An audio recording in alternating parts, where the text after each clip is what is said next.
A body of mass m is placed on a earth surface which is taken from earth surface to a height h which is equal to 3r. Then the change in gravitational potential energy is. So over here if we are considering that solid sphere over here or just like a solid sphere, and we are taking the object from the surface to a height which is equal to nothing but 3r. So for the calculation of this work done, we can take it as it is change in kinetic plus potential. We are not changing kinetic, we are just changing potential energy. So we can write work done is equal to change in potential, which is final potential energy minus initial potential energy. And final potential energy is not equal to m into g into 3r. That is minus of g m divided by the distance from the center.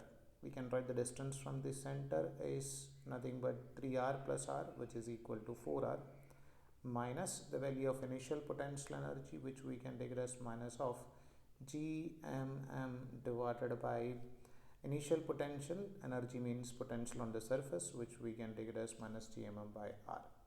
So if you are taking this g by r as common, so it is minus of 1 by 4, minus it becomes plus.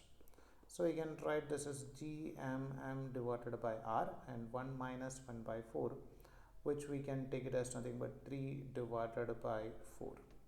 And rm is to write the value in terms of acceleration due to gravity. So we'll multiply it with r and divided by r. So this will be in the form of g by r square. This g by r square is acceleration due to gravity on the surface.